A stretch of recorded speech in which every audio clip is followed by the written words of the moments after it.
Wait, so Neville lost his toad before the train had departed at King's Cross, and the toad turns up right outside the main gate to Hogwarts? First of all, that is one psychic toad, knowing exactly where to go to reunite with his master. Second, how did the toad move as fast as the train to be able to meet Neville here just as he arrived? That toad is Kryptonian, I'll tell you what.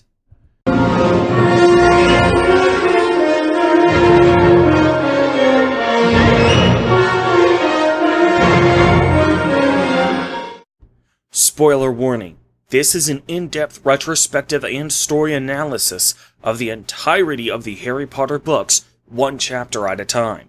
If this is your first video in the series, it is highly recommended that you begin watching this series from the beginning, which you can do by going to the playlist that I provide right here. Okay, now that everyone is all caught up, let's continue. So Harry now has his school supplies. All that is left to do is to wait out the remainder of his summer holidays before he heads to Hogwarts. He names his pet owl Hedwig, and he counts off the days until it's time for him to go to Hogwarts. Also, he literally waits until the very last day to see about arranging transportation to King's Cross. Wait, what? I wonder, what would have been his backup plan to get to Hogwarts if Uncle Vernon had refused? Now, obviously, Uncle Vernon only agrees to take Harry to Hogwarts because he thinks that the magical platform doesn't actually exist, so he thinks he's pulling a rather cruel prank on Harry by taking him to King's Cross, only for him to eventually be stranded there. Surprisingly, Petunia goes along with this cruel joke, even though we'll learn in Deathly Hallows that she has indeed been on platform 9 3/4 herself at least once before, when she saw Lily board the train for her first year at Hogwarts. Maybe she knew that there was indeed a platform 9 3/4, but was just hopeful that Harry wouldn't figure out how to do it until it was too late. Or maybe she had learned her lesson from the 3rd chapter that her husband is not to be reasoned with when it comes to his plans on how to deal with wizards. Or maybe J.K. Rowling just fucked up. I guess we'll never know for certain. So anyway, for a brief moment, Harry does indeed find himself questioning how to board the train until he meets a family of redheads. He watches 3 of them go through the break, so he approaches the mother and says he doesn't know. The mother completes the sentence for him by saying, "How to get onto the platform?" She said, She said kindly. Oh, good grief, this has got to be the 3rd chapter in a row when Rowling seems content just having the narrator tell the audience about a character's tone in order to convey character, rather than allowing the characterization to show itself. He gets instructions on how to board the platform. She tells him that it's very important to not think he'll crash into the wall yet, as he believes he's about to crash into it, he instead just goes straight through it. Well, that drama didn't seem to amount to anything. If the wall acted on some placebo magic and only allowed people through who already believed they would make it through, then how did Harry manage to get through? If it wasn't a placebo enchantment to keep out non-believers, then what was so damn important about not thinking he would crash into it? Speaking of not being able to get onto the platform, in Deathly Hallows, as I mentioned a moment ago, it is revealed that Petunia, as well as Petunia's and Lily's parents, had, at least once, went through the magical barrier onto platform 9 3/4. So if Muggles are not physically prevented from entering this location, you have to wonder if any Muggles have inadvertently stumbled upon the Hogwarts Express just by leaning against this wall so they could smoke a cigarette. I suppose outside of the first and last day of term, the barrier is made solid, kind of like what Dobby will do in Chamber of Secrets, but even just the 2 days per year when it's opened up, that's still plenty of opportunities for somebody to inadvertently discover the magical world. So Harry has gotten onto the Hogwarts Express. A pair of identical twins named Fred and George give him a hand by putting his trunk in one of the compartments, and Harry's forehead scar is visible for a brief time. The twins recognize Harry for who he is and then go and tell their mom, little brother, and little sister who he actually was. Fred and George get some initial character development during this conversation. In addition to them being rather helpful when Harry was having trouble lifting his trunk, their mother also forbids them from questioning Harry about his altercation with Voldemort, on the grounds that Harry is most likely heavily traumatized by the event if he remembers it at all. Fred and George are not the kind of people who see any merit in following rules for its own sake, so they aren't going to obey their mom just because she barked an order. But when warned about the potential trauma they might be reawakening, they accept that it would probably be pretty tasteless. Fred and George may be practical jokesters, but they're not dicks. They may have dicks, at least I think they do. I mean, it's never confirmed in the story that they aren't eunuchs, but they are not themselves dicks. We also find out that the oldest of the sons, or at least oldest that we meet in this chapter, is actually a prefect. I'm going to go out on a limb here and assume that prefects exist in the school system in Britain in real life, because that's the only explanation I can think of that would give J.K. Rowling an excuse to give us fuck all explanation as to what a prefect actually is. About a third the way through the series, I had heard the term prefect enough that I was able to figure out sort of what the title entailed, but considering that this series was being written explicitly for an international audience, I think it's kind of insensitive for Rowling to simply expect the rest of us to know what a prefect is with absolutely no explanation. Now, I say that to say this. When I first read this series as a kid, because I didn't know what a prefect was, I initially accidentally switched the E and R around and read this word in my mind as perfect. So I thought he was called Percy the Perfect, which sounds like the name a sultan would give to himself. I felt like Fred and George were completely justified in mocking Percy for bragging about himself being perfect, because that's a pretty pompous attitude of Percy's to have. I also did not get a good first impression of Molly Weasley, because I thought that she said that Percy got new robes as opposed to second-hand robes because he's perfect. This did not give me a good first impression of Percy or Molly. As I explained a couple of chapters ago, for a parent to have a favorite among their kids is pretty morally fucked up. However, I conceded that in the vast majority of cases when it happens in the real world, the parents probably don't realize that they're doing it. Well, because of my semi-dyslexic first reading, coupled with the fact that I didn't know what a prefect was, I was pretty pissed off at Percy and especially Molly, because here was a parent not only having a favorite among her kids, but openly admitting to doing it. Bear in mind that the majority of the story up to this point was Harry having to deal with his abusive aunt and uncle treating Dudley as their favorite of the two, and that much is undeniably a case of parental favoritism, even if Petunia's treatment at the hands of her and Lily's parents were not. So I didn't second guess my own reading of this excerpt because I was already in the groove of accepting that parental favoritism was just part of this story. Of course, I now know better, but are you guys trying to see why I think it would have been nice of Rowling to include a little footnote for non-British readers explaining what a prefect was so we didn't get confused?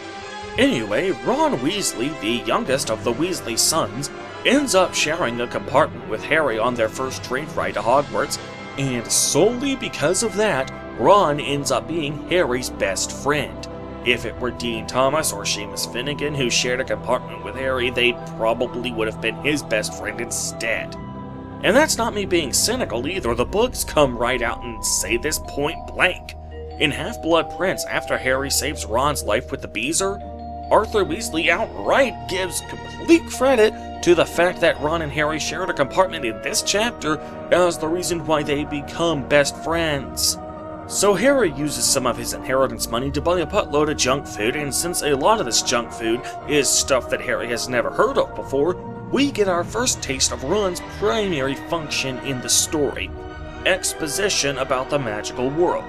Dumbledore will provide exposition about how Voldemort's dark magic works, the teachers at Hogwarts will provide exposition about the effects of various spells, but for the culture of the magical world, Ron is the series' go-to guy to give Harry, and by proxy the audience, the necessary exposition to understand how it works. The problem is that this is honestly the only thing that J.K. Rowling seems to have introduced Ron into the story for. She didn't really think about what function he would serve when he isn't providing exposition, and so when he isn't serving that purpose, he just doesn't really serve any purpose whatsoever. That's fine as long as Ron still gets plenty to exposit about, because as long as there's enough exposition to be had, Ron has something to do so he can be useful. However, as the series progresses and Harry becomes more and more acclimated to the magical world, Harry starts to need this function of Ron's less and less. This means that as the series progresses, Ron has fewer and fewer opportunities to be useful to the plot. Of course, since Ron is Harry's best friend, Rowling can't just write him out of the story, so he stays tacked onto the story despite having no function to serve, causing him to effectively become dead weight for the rest of the main cast. And what's most infuriating about Rowling's mishandling of Ron is that it could totally have been avoided if Rowling wanted to, for reasons that I will get into later in this chapter after I discuss Hermione's character. Speaking of which, Hermione comes into Harry and Ron's compartment. She asks if they've seen Devil's Toad, and Harry and Ron tell her that they haven't seen it. Okay, first of all, Neville lost that toad before the train took off. It's long gone by now. Second, although Hermione's dialogue just sounds like she's concerned for her friend's pet, which doesn't sound the least bit antisocial, the narrator still decides to tell us that she has a bossy attitude. Par to the fucking course by J.K. Rowling at this point. Hermione explains that she's actually memorized every textbook on her list by heart already, and here we see the biggest problem when it comes to Hermione's character. I'm just gonna come right out and say it, I fucking hate Hermione Granger. Up to this point in the series, I complained about Rowling's inability to make realistic villains. Well, with Hermione, Rowling has made an unrelatable character for the complete opposite reason. Whereas the Dursleys and Voldemort are unrelatable because they are too one-dimensionally evil, Hermione is unrelatable because she's too perfect, not prefect. And before anyone posts a comment saying what I know you're all thinking, no, I'm not referring to the way the film adaptations handled Hermione. I'm referring to the way the books handled her. She gets exactly one moment in the entire series where she gets an actual character arc, and that comes later in this book, and not even during the climax of the book. That moment comes after she's saved from the troll by Harry and Ron. After that, she starts to loosen up and realize that breaking the rules is sometimes necessary. After that, however, she has no real character flaws whatsoever. With the exception of that one moment, which comes less than 5% of the way through the entire series, she really is, as Rita Skeeter points out in Order of the Phoenix, Little Miss Perfect. Put simply, Hermione Granger is a Mary Sue. Now, for those of you who are subscribed to my channel primarily for my gaming content, and who don't do a lot of reading, a Mary Sue is a highly idealized and seemingly perfect female fictional character. The equivalent term for a male character is a Gary Stu. Typically, this character is considered to be an author's self-insertion or wish fulfillment. They can usually perform better at tasks than should be possible given their amount of training or experience, and usually are able through some means to upstage the protagonist of an established fictional setting, such as by saving the main character. Gee, does that sound familiar? Able to perform tasks better than should be possible given the amount of training or experience? Yup, that's Hermione right there. Upstaging the protagonist? Oh yeah, she upstages Harry all the time. Saving the protagonist? Yup, especially in Deathly Hallows, she saves Harry's ass on numerous occasions. Mary Sues are generally frowned upon in literature because they are generally seen as the author simply trying to live her own dreams through her character. Since the author is naturally flawed, she will never be able to achieve the sort of goals and success that she sometimes aspires to, so instead, she hopes to live those dreams vicariously by creating an idealized, fictional version of herself to achieve those dreams on her behalf. Mary Sues are generally frowned upon because, while it might be satisfying for the author to write such a character for herself, the author is really the only one who is entertained by such a character. Such overtly perfect characters are typically rather boring for the actual audience of the book, and they're supposed to be the ones who need to enjoy the book more than anyone else. Because Mary Sues are able to accomplish practically any task flawlessly, regardless of her personal training or experience, that means that there's hardly any challenges you can put in front of her. The only way the protagonist can be put in a proper challenge is if the Mary Sue is removed from the story altogether. Well, in 4 out of the 7 Harry Potter books, aka the majority of them, Hermione has to be literally removed from the climax altogether in order for Harry to be given a proper challenge. In the climax of this book, Hermione turns back right before Harry gets to the Mirror of Erised. In Chamber of Secrets, she has to be petrified in order for Harry and Ron to be properly challenged in the climax.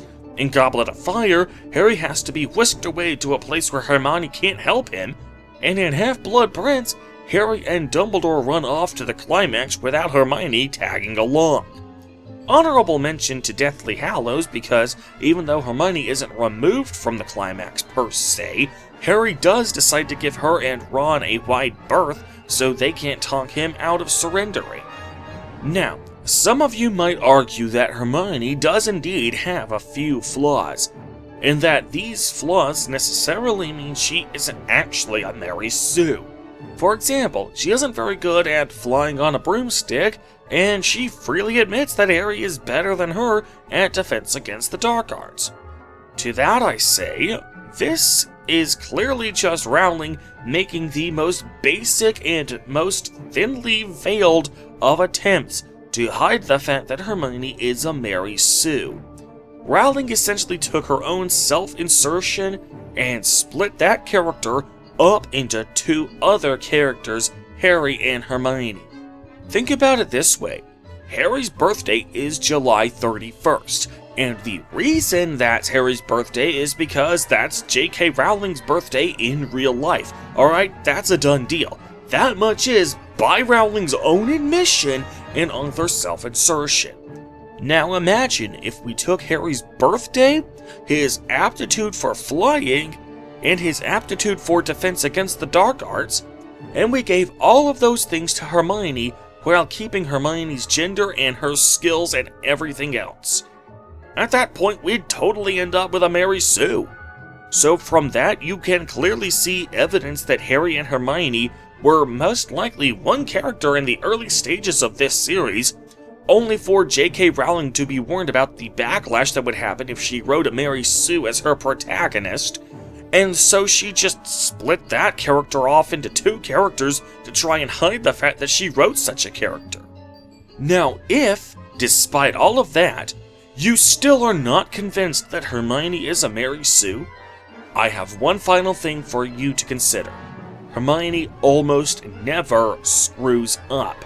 She almost always flawlessly achieves nearly anything she sets her mind to.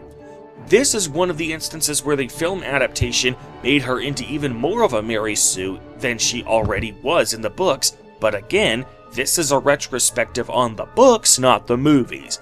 Even in the books, Hermione is still practically flawless in anything she does. Haters of the movies often point to this moment in the climax of this book, where she forgets that she's actually a witch, and they often point to that as an example of how Hermione is realistically flawed. I disagree. First of all, now that the series has concluded, I would like to draw your attention to this excerpt from Deathly Hallows, where Hermione and Ron have practically the same exact conversation complete with an almost verbatim repeating of the exact same line, but with the roles reversed. So as you can see, this excerpt from Sorcerer's Stone doesn't really count as a true failing of Hermione, since now that the series has concluded, we now know that it isn't meant to be taken in a vacuum, but rather is merely the first half of a two-part gag. But even barring that, even if we absolutely have to accept that this moment counts as a genuine failing of Hermione, there's still one major problem with this moment that ensures that Hermione's character is still quintessentially perfect. It doesn't amount to anything. Hermione's so-called flaw in this instance is resolved immediately as soon as it's brought up, and the protagonists are not even remotely delayed in their objective because of it.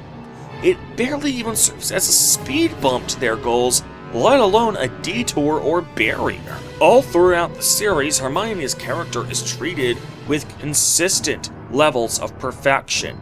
Once in a blue moon, J.K. Rowling remembers, oh crap, I need to hide the fact that Hermione is a Mary Sue, and she'll write in the occasional boo-boo for Hermione to make, but these mistakes never actually have any consequences on the story, because they are almost always resolved as quickly as they're brought up.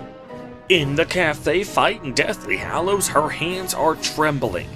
Yeah, well, she still performs the memory charm on the Death Eaters flawlessly, despite, by her own admission, never having done it before.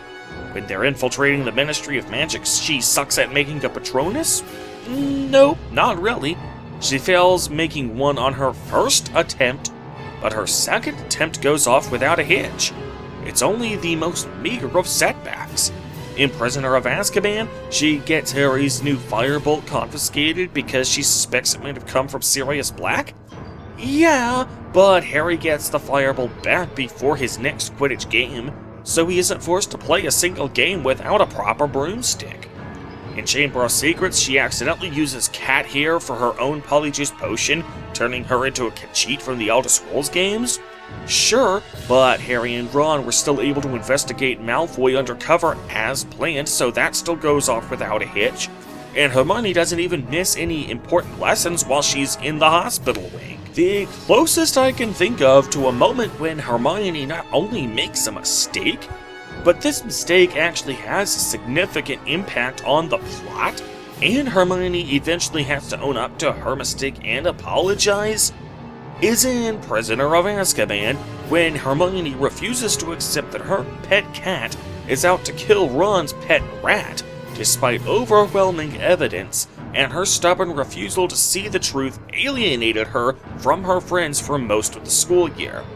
However, even this moment, which is the absolute closest that Hermione ever gets to having to face the music, Rowling still can't help but include an extenuating circumstance that allows Hermione to still be right in the end. Ron's pet rat is actually Peter Pettigrew, so it turns out that Crookshanks was right all along. Oh, forget the fact that Hermione had no way of knowing this when she was blindly defending her orange hairy pussy, despite overwhelming evidence. Hermione was still right all along. And by the end of the story, even Ron comes around to completely trusting Crookshanks. Hermione isn't the one who actually has the character arc by the end, Ron is. As I have hopefully demonstrated in this series up to this point, and will continue to point out as the series continues, J.K. Rowling clearly did not plan nearly as much of this story out in advance as her fans often praise her for doing. However, if there's one thing about this story that Rowling clearly did plan out in advance, it's the major plot beats. She obviously knew the general direction the plot would need to take. However, this general plot was obviously written with a Mary Sue character in mind, so whenever Rowling pencils in a mistake for Hermione to make, it has to be one that is resolved quickly, and then the plot is restored to its default setting, otherwise Rowling would have to completely rewrite the story from the ground up.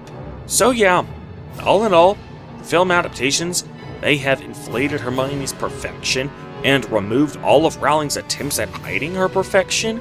But even in the books, Hermione is still unrealistically flawless, and Rowling's occasional attempts at hiding this are pretty thinly veiled. Hermione always accomplishes nearly anything she sets her mind to, and almost never screws up except for the very occasional whoopsie that never amounts to anything or halts the protagonist's progression in any way. So all of that would have been fair justification for me hating Hermione, but consider this. If J.K. Rowling wanted to make Hermione realistically flawed in a way that truly impacted the story without derailing it, and would have given Ron a function to serve even after his role as the expositor was phased out, it really shouldn't have been that difficult to find one. If I were forced to pick a single moment in this chapter that would have dictated the direction for the characters of both Ron and Hermione for the rest of the series, it would have been right here. This pep talk that Ron gives to Harry to alleviate his fears about entering the magical world practically gift wraps itself for Rowling as a foundation to build the rest of Ron's character. Imagine if this story was written under the assumption that Hermione would be skilled at the purely academic aspects of magic, such as wand movements, pronunciation of incantations, and memorizing potion recipes, while Ron was skilled at understanding other people's thoughts, feelings, and emotions, and understanding interpersonal relationships. For example, imagine if, in Order of the Phoenix, after Harry's first kiss, Ron is the one explaining how Cho feels about kissing Harry, while Hermione is the one accused of having the emotional range of a teaspoon. Imagine if, in Half-Blood Prince, after Dumbledore's funeral, it's Ron, not Hermione, who Ginny credits with advising her on how to get Harry to notice her. In Deathly Hallows, imagine if it was Hermione, rather than Ron, who needed to read a book telling her how to get the opposite sex to fall in love with her. Or imagine if Harry were ever having a conversation with his two friends about his mother's sacrificial protection, except that Hermione can't seem to wrap her head around the idea that there are various spells or other branches of magic that can't be precisely controlled with enough magical skill, whereas Ron just totally gets it. You wouldn't even have to completely rewrite the main plot to accommodate this change. Just take many of these same character moments where Hermione actually explains how other people are feeling and give those moments to Ron instead. This would allow everyone in the trio to feel important to the story, since each of them would have skills the others didn't have. Harry the leader, Ron the emotional core, and Hermione the meticulous thinker. So in Deathly Hallows, when Ron actually storms out of the tent and leaves the group for a couple of months, this could be used to showcase just what an impact Ron's presence has on the other characters. Harry becomes bottled up and unwilling to express himself, kind of like how he usually behaves when at the Dursleys, the only time in the series when he's normally without Ron for any prolonged period of time. And without Ron around to emotionally stabilize Hermione, she regresses to her pre-troll personality where she's bossy and a know-it-all. Not only would this have actually put a new and unique challenge in front of the characters, but we would probably be a lot more willing to buy into Hermione and Ron being meant for each other romantically, because at that point, we would have directly observed an actual, tangible effect that Ron's presence has on Hermione that makes us realize that she needs Ron in order to not be a total bitch. Or we could just have an alternate timeline where she never hooked up with Ron and so she becomes the new Snape at Hogwarts in order to convey that. Lame. With Ron leaving the group, the conversations she and Harry have could likewise be reduced to bickering and infighting, as opposed to the actual story where Ron leaving is what enables Harry and Hermione to plan their next move without Ron constantly scoffing at how shitty the food is. Then, we the audience would speculate as to when Hermione would likewise have had enough and walk out on Harry, instead of the narrator telling us that this is what Harry was afraid of, which seems to be Rowling's go-to modus operandi for giving characterization when she can't think of a way to express that characterization through the dialogue or character actions themselves. Yeah, just in case I haven't made myself clear in this series up to this point, I don't think Rowling is actually a very talented author. I think she instead just had this one single billion-dollar idea of a story that managed to achieve mega success despite her, by all accounts, being a pretty shitty writer. But we need to finish up the rest of this chapter. So anyway, after Hermione runs off, Harry and Ron get back to their bromance before Draco Malfoy shows up in their compartment along with the first appearances of Crabbe and Goyle. Malfoy starts insulting the Weasley family and— Wait a minute! What's that I say? Some dialogue which actually conveys character in the dialogue itself, without the narrator having to tell us what the characterization is? Hallelujah! Hallelujah! Hallelujah! Hallelujah! Anyway, Harry refuses to befriend Malfoy, and so Malfoy, Crabbe, and Goyle prepare to start a fight. But they turn tail and run when Pettigrew does the only useful thing he ever does as Scabbers, biting Goyle on the hand in order to make the bad faith trio think that the snacks were infested with vermin. Seeing as we later learn that Scabbers is actually Peter Pettigrew, who is in fact a Death Eater, this begs the question of why he would make such an overt and aggressive move against the son of a fellow Death Eater.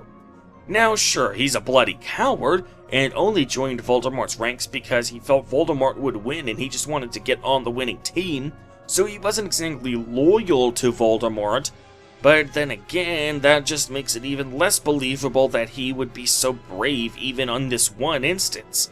It honestly seems like Rowling had just written herself into a corner where Harry and Ron were outnumbered and outmuscled, so she needed a way for Harry and Ron to make it to Hogwarts with all their teeth, and hey, it's not like she could have just backpedaled and rewritten the scenario so that it isn't necessary for Pettigrew to act out of character.